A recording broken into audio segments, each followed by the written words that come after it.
ABC General Hospital Spoilers reveal that what makes this turn in Port Charles so dangerous is not simply that another crime may be solved, but that the truth is surfacing in the worst possible emotional climate. Jordan and Turner are no longer moving through their investigation as detached professionals following a paper trail from one bureaucratic lie to the next. They are walking through a battlefield disguised as a legal inquiry, a place where every witness is frightened, every institution has been touched by intimidation, and every answer seems to arrive already poisoned by someone else's agenda. The closer they get to the machinery behind the WSB's shadow operations, the clearer it becomes that the real horror was never only the body count. The deeper wound lies in how easily powerful people converted grief into strategy, justice into leverage, and fear into a currency that could be spent to keep the right people silent. Jordan has begun to understand that she is no longer investigating isolated wrongdoing. She is staring at an architecture of corruption, and every corridor of it seems to lead back to the same suffocating truth. Men like Cullum were never acting in a vacuum. They thrived because they were useful, because institutions protected them until their brutality became inconvenient, and because too many lives in Port Charles had already been rearranged around the damage they left behind. Turner, meanwhile, is standing at the center of a revelation that could change everything.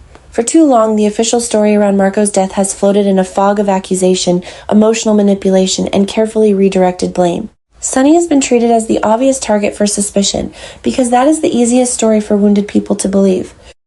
He has a history that invites projection, an aura that makes guilt feel plausible even before evidence is laid on the table. Sidwell has clung to that version of events not merely because he is in pain, but because pain has given him permission to simplify the world into one clean line of vengeance. In that version, Sonny is the monster, Marco is the innocent casualty, and revenge is not only justified, but morally necessary.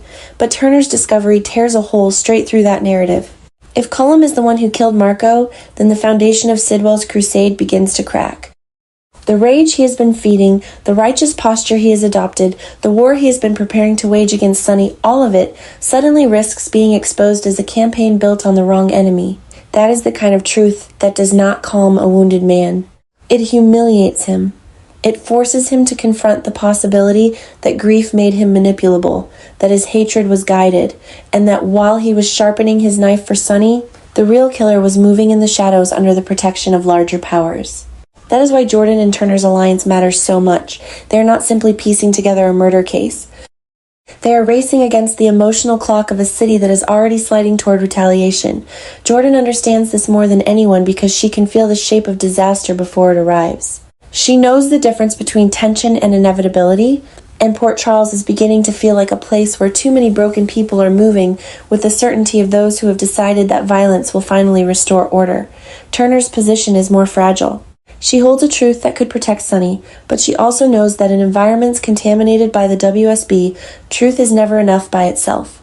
Evidence can vanish, testimony can be buried, motives can be rewritten. Careers can be destroyed quietly and made to look like unfortunate collateral.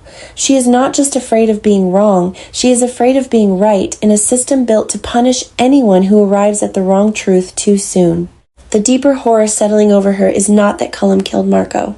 It is the realization that others may have allowed the accusation against Sonny to breathe because it was convenient, because it kept scrutiny pointed away from the more dangerous network behind Cullum, and because chaos among local players served broader operational interests.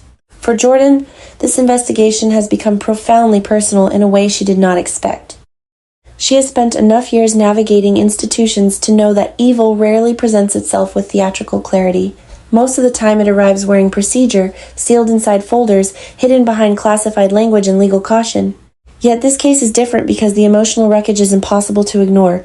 Marco is dead, Sidwell is spiraling. Sonny is trapped in that familiar position, where even his innocence cannot free him from the weight of his own reputation.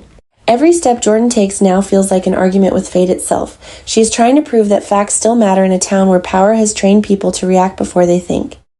Her determination grows harsher with every clue because she understands what is really at stake.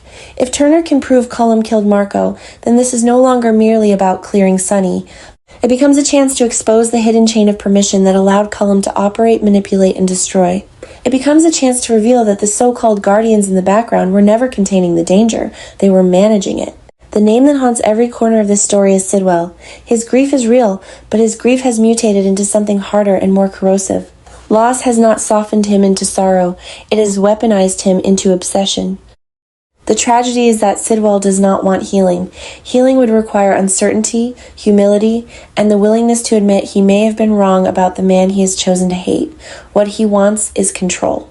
He wants a narrative he can dominate, a target he can punish, a version of reality that gives his suffering purpose. Sonny has become useful to him because Sonny can carry the symbolic burden of everything Sidwell cannot bear to examine in himself. Helplessness, failure, misjudgment, the possibility that he could not protect Marco and cannot avenge him in the clean, heroic way he imagined. As the truth about Cullum threatens to surface, Sidwell becomes even more dangerous, not less.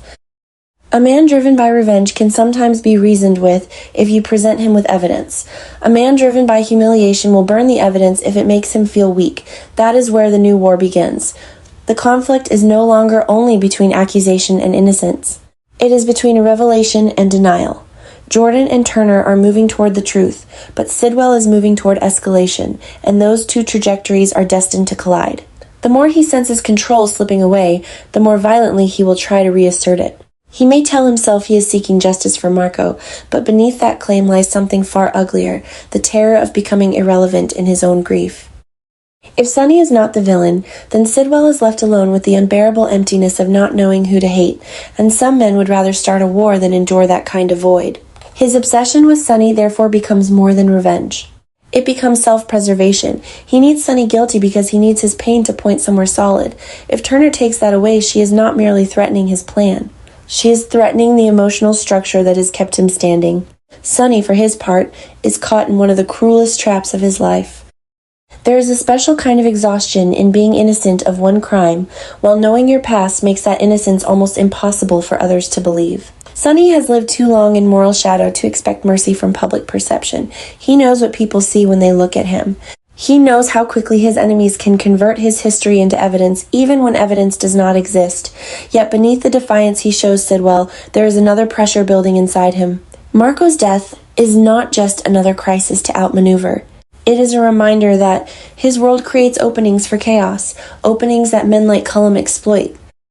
Even when Sonny is not responsible, violence continues to gather around his orbit, feeding on old debts, old fears, old reputations. That is why the threat from Sidwell cuts deeper than either man admits. It does not only endanger Sonny physically. It forces him to confront whether the life he has built makes peace impossible, whether innocence can ever matter when history has already written his silhouette in the shape of blame. Turner sees this and it intensifies her urgency. Protecting Sonny is not about sentiment. It is about preventing a catastrophic misfire in a city already fraying at the edges. If Sidwell moves against Sonny while the real truth remains buried, then Port Charles will not experience a single act of revenge. It will experience a chain reaction. Alliances will harden. Retaliations will follow. Old loyalties will wake up. People who are trying to survive quietly will be dragged into a conflict they do not fully understand. And above it all, the real architects of the chaos will gain exactly what they want. Noise, confusion, and a convenient war between visible enemies that keeps the hidden ones untouched. Turner's discovery about Cullum therefore carries enormous moral weight. It is not simply an exoneration. It is a chance to interrupt the mechanism before it grinds everyone into its gears. Still, truth in Port Charles never arrives cleanly. It leaks into lives already under strain, mixing with secrets that were waiting for an excuse to explode. Jordan can feel that the WSB investigation is no longer a narrow inquiry, but part of a larger unraveling. Once Cullum's crime is exposed, questions will multiply. Who covered for him? Who redirected suspicion? Who benefited from Sonny being blamed?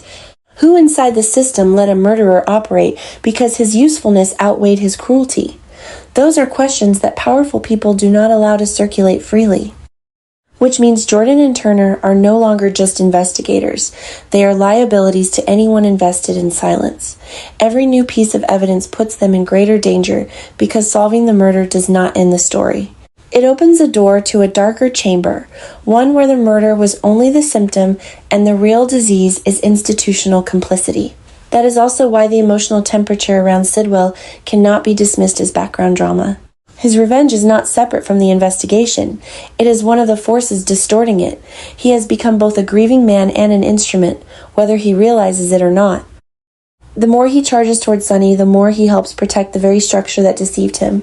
There is something almost tragic in that. Sidwell believes he is reclaiming power through retaliation, but in reality he is moving like a man pulled by invisible wires. His fury is authentic. His target is catastrophically wrong. And once a person builds his identity around vengeance, correction feels like annihilation. That is the emotional paradox Jordan and Turner are racing against. They are not trying to solve a puzzle before someone else does. They are trying to reveal the truth before a wounded man destroys half the board to avoid facing it. If this story lands where it is clearly heading, the climax will not come in the form of a simple arrest or a neat confession. It will come as an emotional rupture. Sidwell will be forced to choose between truth and obsession. Sonny will be forced to decide whether being cleared is enough, or whether he must finally strike back against the wider machine that allowed this to happen. Jordan will have to risk her career to pursue a line of justice bigger than the system wants to tolerate. Turner will have to stand inside her discovery and refuse to let it be buried, even if every pressure around her insists that survival would be easier than courage. And hovering over all of it is the ghost of Cullum's crime, not just as an act of murder, but as proof that the most dangerous people in Port Charles are often the ones who understand how to let other people do their hating for them. In the end, the most powerful version of this story is not simply that Turner found evidence against Cullum. It is that her discovery exposes how grief, power, and manipulation can merge into a weapon more destructive than any one killer. Marco's death shattered one life, but the lie surrounding his death threatens to poison an entire city. Jordan and Turner are trying to stop that poison from spreading, yet every step they take brings them closer to forces that do not fear morality and do not hesitate to turn sorrow into strategy. Sonny stands at the center of that storm, hated for a crime he did not together, dangerous enough to provoke fear, vulnerable enough to be framed, and haunted by the reality that innocence may not save him from the consequences of the life he has lived. Sidwell, blinded by the need to punish someone, is becoming the perfect engine for a war he does not fully understand. And somewhere behind them all, in the cold machinery of WSB secrets and concealed loyalties, lies the most frightening truth of all. Cullum may have pulled the trigger on Marco, but the coming battle in Port Charles is being fed by something much larger than one killer. It is being fed by a system that taught everyone involved to mistake revenge for justice, control for truth, and destruction for strength. That is why this story feels less like the solving of a crime and more like the opening chapter of a much darker war.